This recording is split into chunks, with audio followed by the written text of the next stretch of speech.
Infertility is not just a public health issue, but a social and cultural as well as emotional matter that has led to gender-based violence, HIV/AIDS, and STIs. This is because people resort to having multiple sexual partners as they look forward to parenthood. But there is a school of thought that a woman or man is more than a mother or father regardless of their fertility status. And so, what is being done to address issues of infertility and to destigmatize infertility? Is society embracing the adoption of children to fill that gap? Welcome to this week's edition of Your Platform. I am your host, Pennifer Nyirenda. Well, today we are looking at destigmatizing infertility. Do stay tuned and join us on the other side as we get in detail on this topic.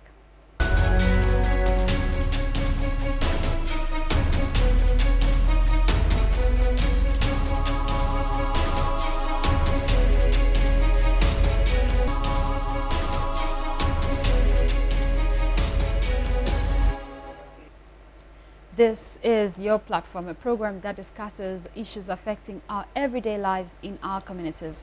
And to help us discuss our topic for today, we have several studio guests coming from the Ministry of Community Development, a representative of the Ministry of Health, who is also the Medical Women's Association of Zambia president.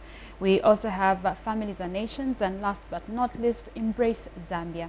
I must also mention here that we'll at a later stage feature the First Lady, Mrs. Esther Lungu. As some of you, our viewers, may be aware, the First Lady is the ambassador for a campaign called Make More Than a Mother.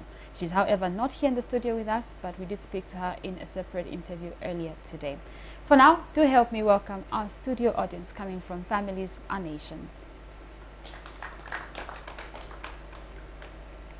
And so, opening our show today is Dr. Sharon Kapambwe from the Ministry of Health. And of course, she's the president of the Medical Women's Association of Zambia. We'd like to welcome you to Your Platform. Thank you so much for having me today. Great. So you're basically setting the tone for us on our topic today, which is destigmatization of infertility. But let's start off by you enlightening us. What is infertility? Infertility is the inability to conceive within 12 months or more in a sexually active couple. So what we're looking at is that this couple is sexually active, not contracepting. That means they're not using anything to stop them from getting having a child or conceiving.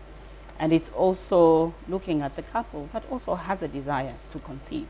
So that's why sometimes when people put pressure within a month of a couple getting together, when they come to the hospital or they go to the health facility, they'll be told that, no, you wait, because we know that 85% of those will be able to conceive within the first year. So a couple that is not having protected sex, so they're having unprotected sex, they are not using any form of contraception, they have a desire to conceive and have not conceived within 12 months or more, then we're going to call that infertility. Are there specific causes for this? I don't know if you refer to it as a condition. It is a condition. What are the causes? When you look at females, one of the things that we should talk about in both the male and females is looking at the society that we have today. Just age. So you find that as a woman, people always refer to this biological clock, and you find that as women get to an age of 35 or above, there's a rapid decrease in the eggs that they have. And you find that also sometimes the quality of the eggs is not as good as it should be, and you find that we do have an increase in genetic abnormalities. But when you look in our setting, one of the major causes that we have of infertility is sexually transmitted infections, which are causing tubal blockage. So the tubes of a woman are blocked because they have had an STI, the sexually transmitted infection, or they have had what we call a pelvic inflammatory disease. And this is also that is affecting the womb of a woman, that you find that they are failing to conceive. When you look at the uterus, the ovaries that are involved in a woman, there could be also issues that the woman could be having fibroids. There are certain types of fibroids which could be growing within the uterus that the woman is failing to be able to conceive. There are also issues of the ovary that a woman could be having, they could be having ovarian cysts that could be preventing them from getting pregnant. You find the other things are even some diseases, what we call polycystic ovarian syndrome that could be present in a woman. We have women who have thyroid problems that could be affecting them from getting pregnant. And then we look at certain lifestyles. You find that women who smoke, they drink, there could be a reduction in infertility. Then we look at the men. It has to be issues of them, the sperm that they're producing. Is it active, which we could talk about motility of that stain, or do they have the right count of sperms? And sometimes you find that even just they are not producing sperms as well. They could be having what we call an ejaculation or something like that, but there's nothing that isn't there. In medicine, we'll call it azoospermia. So there are issues like that. There's also that the quality that is being produced is not right. The same issues of lifestyle are also going to go into men. They could be also having the same, because, you know, there are tubes even within men that could have been destroyed because of infections. So are some of these conditions, or all of them, reversible? So when you look at it's at different levels that you're looking at. And as we look at reducing the stigma, raising awareness, if these infections are due to diseases or STIs like gonorrhea, chlamydia, that people are getting, what we want is to make sure that people can be able to be treated for this, because these are treatable infections that people are having. So if we raise awareness that, you know, if you know you're having a Benning's association when you're urinating, or if at all you have had these infections in your life, please let us know. We could prevent this, or we could prevent some of the infertility that we have if we raise awareness on the causes. If we're talking about issues, so on the level, if somebody has fibroid, there are certain operations that can be done on this woman, which can help increase the chances of them conceiving. Even for men, we try to see the sperm count and give a medication. And then I'm sure when we get to very severe cases where we know that, you know, these tubes are not what we call patency, these tubes are blocked, they're not going to be able to do something about it, or this man does not produce any sperm at all, then we look at what we call IVF, which is really the extreme form that we have. And when we say in vitro fertilization, vitro just means outside. So we are fertilizing outside the body, and when it's ready, then we put it back into someone's body. Are there measures that are being implemented to try and deal with some of these infertility cases? We're going to start training of infertility experts, because we need to have doctors who have been trained on how to handle infertility. And what we're looking at is having infertility clinics for a start in every province to ensure, because think about it, if it's expensive for me in the urban area, what more for a woman who's not working and they're in the rural area? It's even much more expensive. So looking at setting up infertility clinics in these provinces. We also have the Women and Children's Specialized Hospital that is coming up. And because of that specialized hospitals, we do have fertility services which are much more advanced. Of course, you're having IVF, like for example, IVF services will be very expensive for us to say we're going to take to everywhere. But we must be able to do the basic investigation, the basic management. Like I have said, if we're looking at issues of management of women who are coming, to be able to say, okay, your tubes are fine, you know, we have checked your sperm count for the man, and these are things that should be basic in a clinic that we should be able to do. So the government is working actively to ensure that these go to various parts of the country. Great. Well, I think that's a great opening for our show, for people to get to understand what infertility really is, and already you've gotten into interventions. But for now, I'd like to say thank you so much for setting the tone. But before I let you go, we'll quickly shift to our audience and just get their thoughts really on the topic for today, which is destigmatization of infertility. Any thoughts? If you could also just tell us your names as well. My name's Angela Vitembo. I would love to ask the doctor over the same program of infertility. What measures are you taking to educate the people out there? You may respond to that. Yes.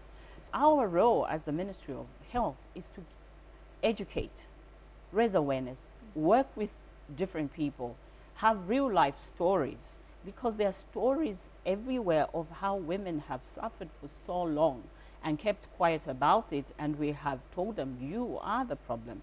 And they go to the extremes. Even men, some men, I must say, some men do come through with their wives, and they also get investigated. but the percentage of the men getting investigated is very low. And that we need to change. That we need to go to the grassroots, because the problem is at every level. Is there anything tailor-made as was asked on couples? I must admit that we haven't done as we should. So this raising awareness, what we are starting now to even be here and talking about the stigma that is associated with infertility is really breaking those grounds. We must go further and talk about it, that somebody can be able to know that I'm not able to have children. What are my options? And we should be able to talk about it openly as society.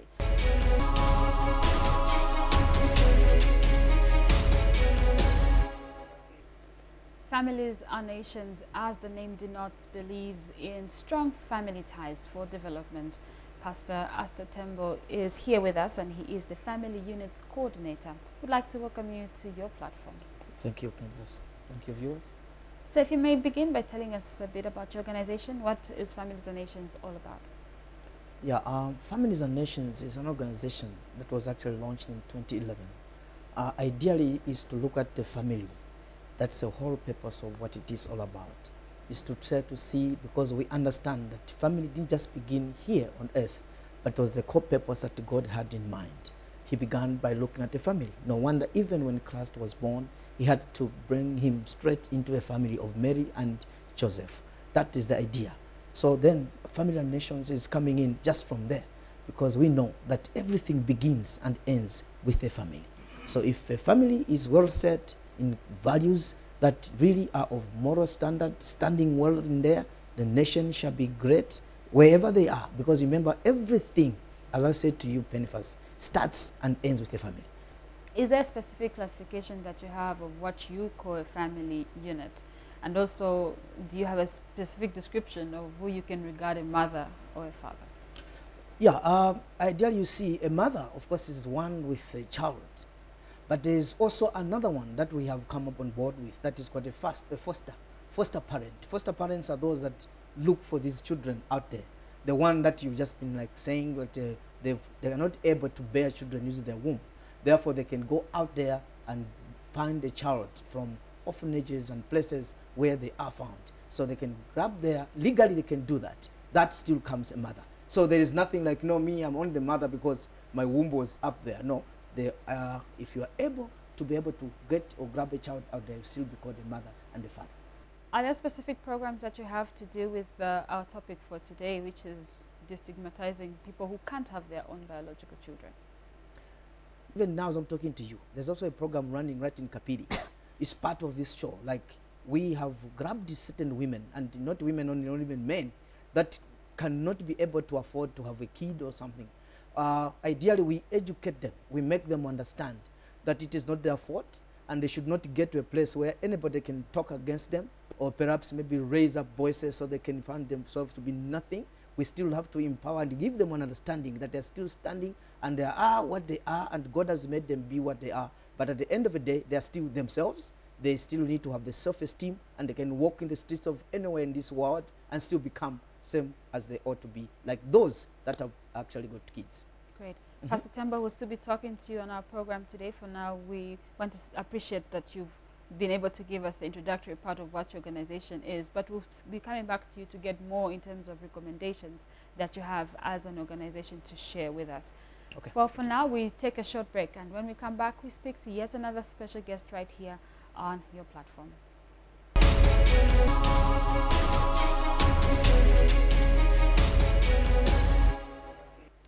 Thank you so much for staying tuned to this week's presentation of Your Platform. Now, Embrace Zambia is a Christian organization which provides training and information to couples and individuals who want to adopt a child. On set, I'm now joined by the chairperson, Bishop Frank Mwinga, who has been with the organization for almost 9 years now. Welcome to the program. Thank you very much. Well, firstly, tell us about your organization. Embrace Zambia is an organization which was launched in 2011, and our purpose has been to go out there and recruit Christian families in the churches so that they can come in, and we train them, working together with the Ministry of Community Development and Social Services. Work together with them so that the people that we train then they can have the opportunity to adopt or to foster to adopt. And at the moment, we're working together with the government, like I said, with the Minister of Community Development. Yeah. So how do you relate to the subject of infertility, and is there anything that you're doing as an organization to try and destigmatize this issue? At the moment, we are teaching about that God prepared family for the child. Because as you know, as we go back to the scriptures, we are learning about that Jesus was fostered, because Joseph was not the true father to Jesus. Yeah, and that's what the scripture says. So it means that if Jesus was fostered, it's possible for a family to foster a child and get that child and become your own. Now, are there specific challenges that you can highlight that you've encountered over the last couple of years in terms of going through the whole adoption process for those that you are assisting? Yeah, you know, the way we think in Africa, you know, it's something that is coming in as a new phenomena of adopting. But in one way, I would say that our challenges has been that many people, they don't want to come forth, maybe because they don't have information. And maybe the other issue is that we need to go out into churches, into any ministries that would open up for Embrace Zambia project, so that they are given this information that you can do it. You can get children and foster them. Let me get to Families and Nations, who are still with us on set, specifically to do with issues of perception. And I would want to know what kind of work they are doing, because Bishop has briefly touched on issues around perception, but I would want to also get Pastor Tembo's views on what you're doing as Families and Nations to deal with these negative connotations attached to infertility. Yeah, Penfast, you would wish to know that Families and Nations, we have gone so much into the community itself, deliberately to come to their level, so we can be able to understand exactly what they are going through, especially with the issues of infertility. Now, what we've done is to be able to educate them in their language, the language they best understand, and then make them know that this is not something of their making. And at the same time, you know, while we sympathize and do what we can, the other things we are able to do is to bring them forward, because we're working hand in hand with Embrace Zambia also, where we can say, okay, fine, there is this here, the other option, where you can perhaps have a child and see that this is your child you can be able to nurture, to grow in your own home. So we'll be talking to an official from the Ministry of Community Development who will also explain the adoption process, because some people may not necessarily be aware. But out of interest, both of you, Pastor Tembo and Bishop, come from the church. And I'm wondering what kind of role you play as a church to deal with some of these issues. Dr. Kapembo had mentioned that people go to church for prayers because they're trying to seek a miracle, you know, to help them have children. Is there another role that you play as a church? Yeah, people, they need to know. The Bible says, my people perish because of lack of knowledge. But one thing is that when people are taught, they get to know, they have the word, they are able to know that there's sometimes when children are a gift from God. There are two issues here. There's issue of infidelity, but also there is an issue of what? The issue of that maybe God did not give you, because the children are a gift from God. God has not given. And if you are in that position where you are taught that you understand that maybe, like what Doc said, go and do some checkups. Sometimes maybe you have a problem. Okay, you are not able to produce. But the issue that is here is that according to the church, we give you the word, we help you to understand what the scriptures say, that children are a gift. But now if you realize that at the moment, maybe your wife, she's okay and you are okay, and you are not able to have children, this is where now we are coming in to say, we teach, we say, okay, why are you worried? There are so many children today, according to information that we have. There are more than 6,000 children who are in the orphanages there. I won't take you to the issue of people who've been taken advantage of by people who are not necessarily genuine clergymen who have ended up having, I would call it, illegal affairs with women who are seeking for those miracles. But perhaps as we keep going on, I'll bring in our audience who I see are smiling at that thought. I don't know if you've encountered situations with people who have actually fallen prey to some of these things, either from the concoctions that Doc had mentioned, or even looking for these miracle children, as they are sometimes called. Any thoughts from our audience? We have Reverend Chilekwa in the audience. Perhaps he can also help us tackle that issue. Thank you. It's not that I've come across any people who have been taken advantage of Yes, Reverend. in those particular situations. Mm.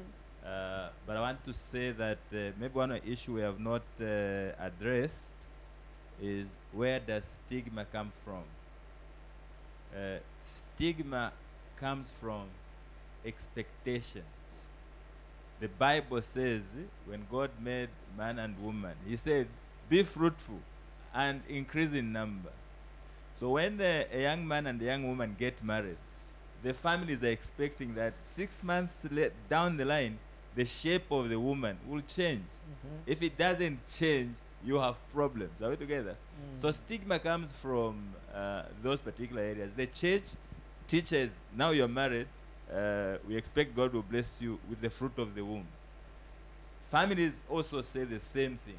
So if it doesn't happen, then you have problems. People are saying, what is wrong? What is the matter? Those are the things that the doc addressed.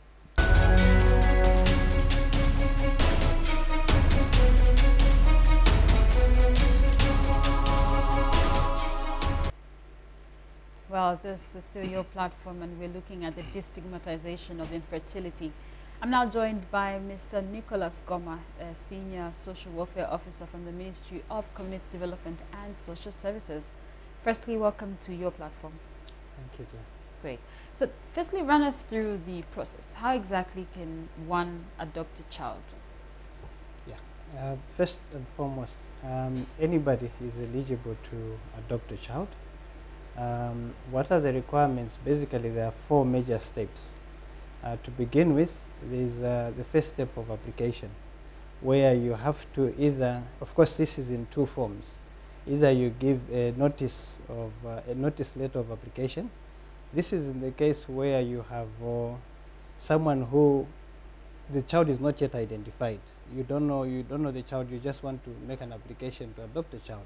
So you provide the letter of notice to adopt to the Director Social Welfare Officer, of course, through the District Social Welfare Officers or the Juvenile Commissioner for Juvenile Welfare. The other option, in the case where the child is known or is a relation to the person who intends to adopt, of course, this person has to fill in a form which we call a notice of intention to adopt. So that's basically with regard to the first stage. So basically it's just to apply so that the central authority, which in this case is Ministry of Community Development and Social Services under Social Welfare Department, is aware of the intention for a couple to adopt the child. Of course, there are a number of requirements that we would want to see in that letter of adoption. Issues to do with police clearance, medical clearance, and other areas which at least would want to ensure that we safeguard also the best interests of the child and the security of the child that is supposed to be adopted. Of course, after the issues of application, there will be now the second stage of introducing the child and the prospective adoptive parents. And in this period, the intention is that to bring the two together for a period of about 3 months so that they can have an opportunity to bond before the courts can now move in and provide a legal order to allow a particular couple to be formally the parents to this adoptive child. And of course, once all those processes are done, and then of course there's a follow-up to, during that period of the 3 months bonding, there will be an assessment report from Social Welfare Department to check whether indeed there has been a bonding and it has been effective between the prospective adoptive parents and the child. Is the procedure different if I start taking care of a child who belonged to one of my relatives who's passed on, and I have been taking care of this child for many years, and like Reverend Chileko had mentioned, maybe I'm considered to be the guardian of that child, but now I want to be recognized by your office that I am the legal guardian. In fact, in most cases, those are the kind of adoptions that would even encourage more, because already even it takes care of the questions that we may want to inquire during that period of bonding, the 3 months period, in terms of what are the needs of the child in relation to this prospective adoptive parent. But in this scenario where you have already have a relationship with this child, like that scenario you've given, those are the situations that would even normally encourage, and usually such, like I mentioned earlier, the application are in 2 forms. In the case where you don't know the child, it's a letter of intent to adopt.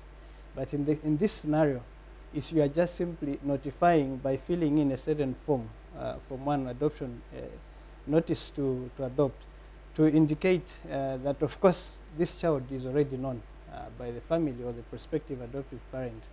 And so the necessary other arrangements, of course, are done through the social welfare department. A social welfare officer has to pick it up to do the other necessary assessments, just to ascertain that indeed, even though this particular person is related to the child, they still possess the necessary qualities and environment that are habitable to care for this child. Great.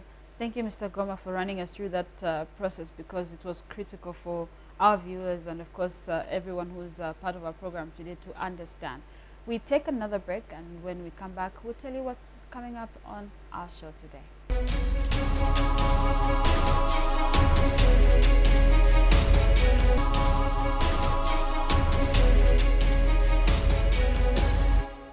This is still your platform, and today we're looking at destigmatizing infertility. The First Lady, Mrs. Esther Lungu, was recently made ambassador for a campaign called Make More Than a Mother, which was being conducted by a non-profit organization called MEC Foundation. And as I did mention at the beginning of the program, we spoke to the First Lady. Before we show her clip, we'll firstly get to learn more about the campaign and how it is faring in other countries in Africa. The Chief Executive Officer of the Foundation, Dr. Rasha Khalej, will help us with learning more about the organization in this clip.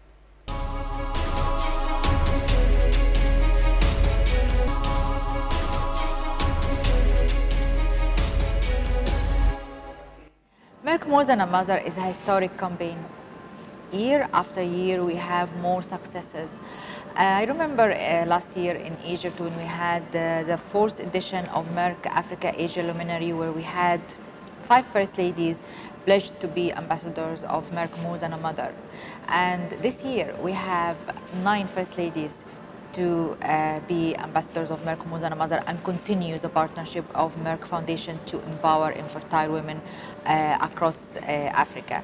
First Lady of Chad, First Lady of Niger, First Lady of Central African Republic, First Lady of Burundi, First Lady of Botswana, First Lady of Ghana, First Lady of Sierra Leone, and for today, First Lady of Zambia, Her Excellency First Lady of Zambia, which she showed a very important passion about the campaign and how her role to empower these infertile women across the country, and to encourage Ministry of Health to build capacity of fertility care and improve access to regulated and quality and equitable fertility care in the Zambia. We do the same in other countries, and we succeeded to have, as I said, the first fertility specialist in many countries, like Sierra Leone, like Gambia, like Liberia, Guinea, Congo, and many other countries I cannot remember now, but also first embryologists in many countries, like Uganda, first embryologist, like Kenya was first embryologist trained by us, and first public IVF center in countries like Rwanda, Ethiopia, and Uganda, and many others will come afterwards. And this is a huge contributions to help the infertile couples, mostly infertile women, because she is the one who's harassed by the infertility in the African communities, to find a place to treat them manage their condition, and also raise awareness about prevention. Because all these trainees, when they come back from the training, what do? They raise awareness about prevention, they sensitize the communities that infertility can be prevented and can be managed, and male infertility is equally exists like female infertility.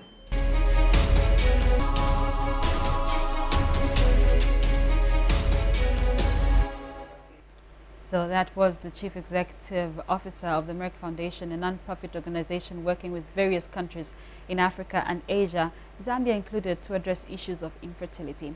And now let's join Ruth Kamwe as she talks to the First Lady, who is Zambia's ambassador for the Merck More Than a Mother campaign.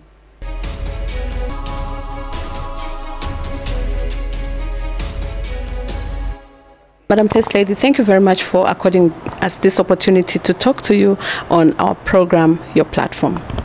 Thank you very much. It's an honor for me to. To start with, just tell us a little bit more about your ambassadorship. The ambassadorship is not something I should take lightly. It goes with a cost in the sense that there's a lot that is involved in making this issue of infertility produce a positive result. To me, every woman is worth the salt and should be respected.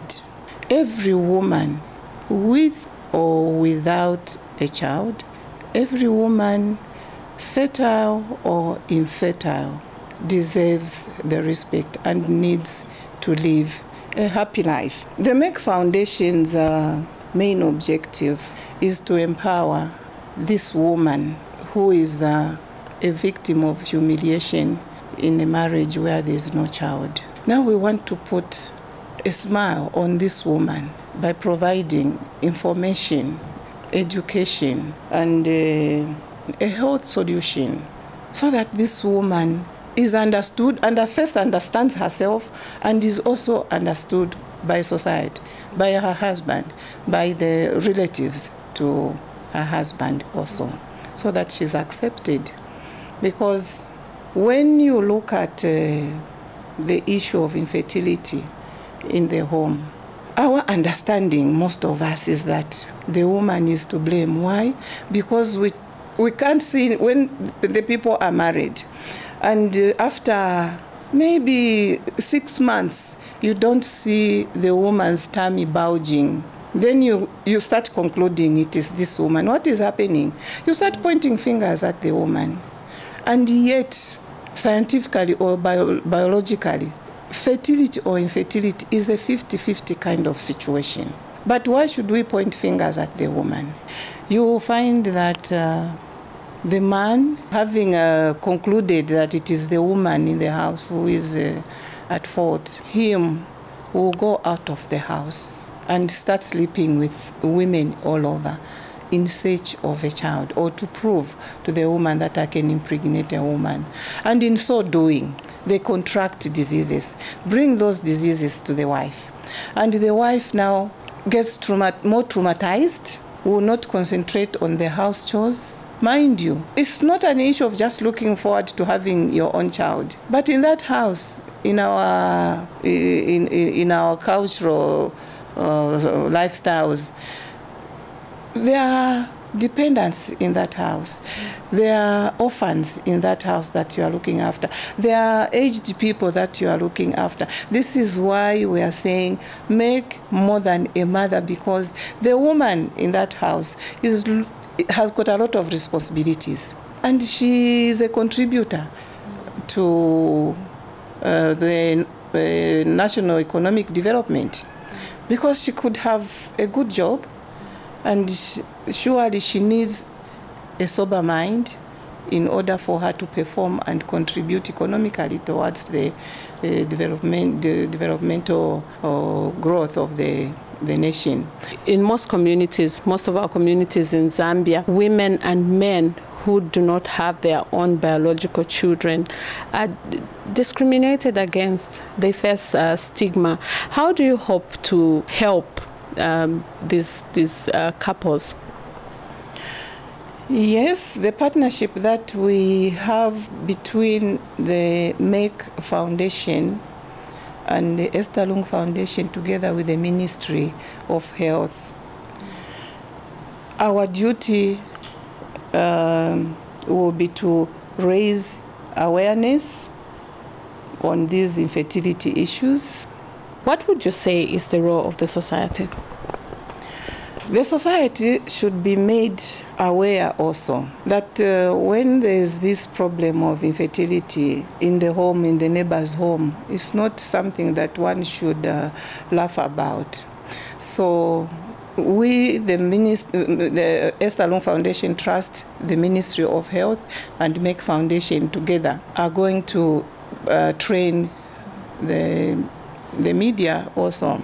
So, and this training will make you also understand or teach you the techniques and the professionalism as to how you can go about sensitizing or giving this awareness to the society. And so the society should be made to understand and come forward to help these couples with this information that will be disseminated to the public. And also traditional leaders, the religious leaders, the politicians, we also need them to come on board and sensitize the nation at large so that this issue can come out.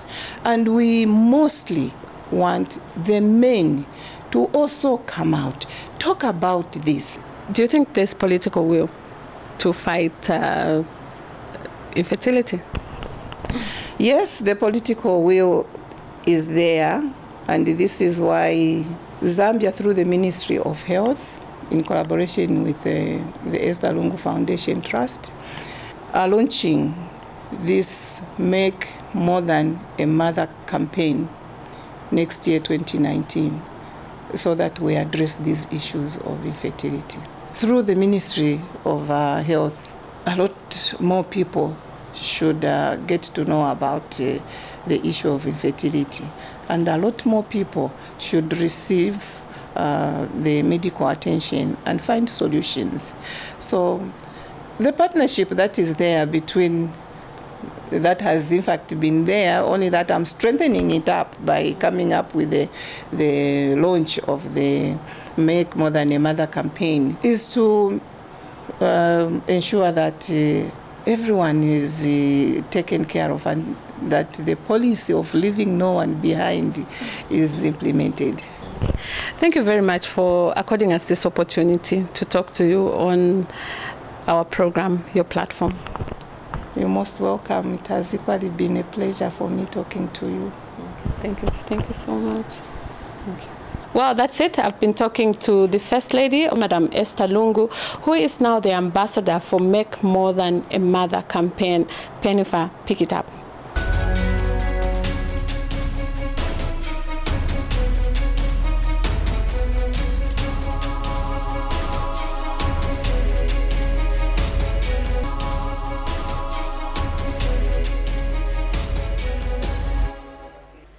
The First Lady there, Madam Esther Lungu, joining the conversation that we've been having today on destigmatizing infertility.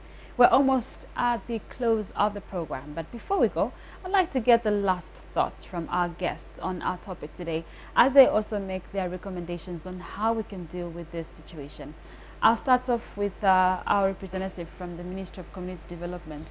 Any particular ways in which you think we can try and work around not just perceptions, but also dealing with the actual action that can be taken by me as an individual to take care of someone else's child? Yes, that's a good question. I would borrow from what Reverend from the audience had earlier on mentioned. There's a very key point that he highlighted to say, by virtue of one not being able to give birth to your own biological child does not deny you the opportunity to be a parent. So there's a difference between the two. And so many times, unfortunately, you find that even every country, including Zambia, we are battling with some of the challenges regarding vulnerable children, some of those living on the streets, staying on the streets, a number of children, more than 6,000 in childcare facilities. Why? Because the birth parents were not readily available to take care of the children. So it's one thing to give birth, but it's another to also parent. And I think what is very key that is needed is to give an opportunity to every child that is in need of care, to provide them that much care that is needed. Your last thoughts, Bishop? Yes, we are still appealing to all the Zambians that are watching right now that we have 6,000 children that are living in the facilities. We are also appealing to you that you can get a child. If you can not have your own, you can still adopt, you can still foster a child. With or without a child, you are still best in the eyes of God. You are a blessing and you are able to stand out there. Then to the churches, please don't just necessarily waste your time to cry too much, to start asking women, bringing all such kind of stuff in the name of wanting to be pregnant. And then you see what? When you promise them too much, you may end up even erring. You may end up doing certain things that are completely out of ethics, why you want them just to get. You have seen even these days where people can even get in UTH to go and grab a child, a baby out there in the bed. The idea is because he's been promising the husband all these years, and the pastor has been laying hands, laying one hand after the other. No. You see, just understand. Say, okay, fine, this cannot be. But encourage that person, counsel them. Let them understand you can still exist with or without children. I'm almost hearing an amen in the studio, but Dr. Kapambo, your last word. Yes, please. And coming from the Medical Women's Association as president, one of our objectives is to promote, you know, the health of women, to be able to discuss issues about women's health and children's health, like we are having right now in this platform. And I must say that medicine has moved so much even in terms of fertility. Of course, adoption is one of the things, is just one option that we have in terms of that.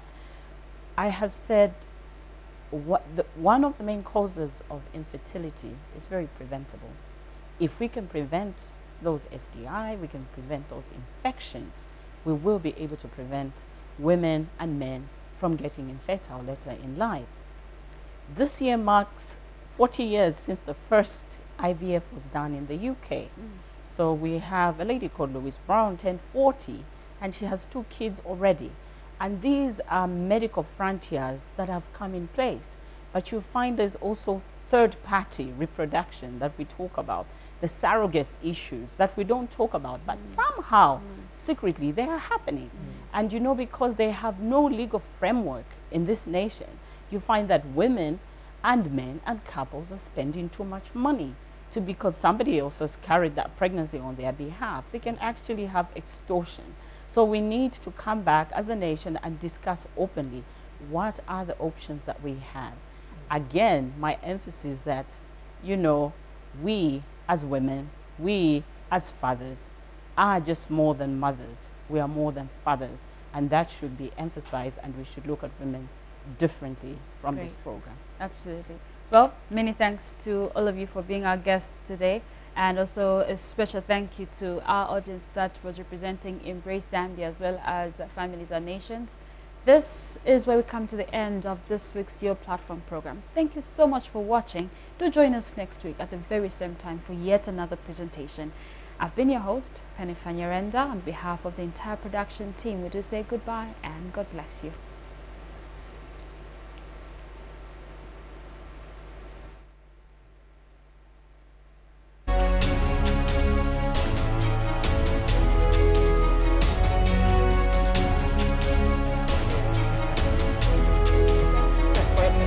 A lot of questions.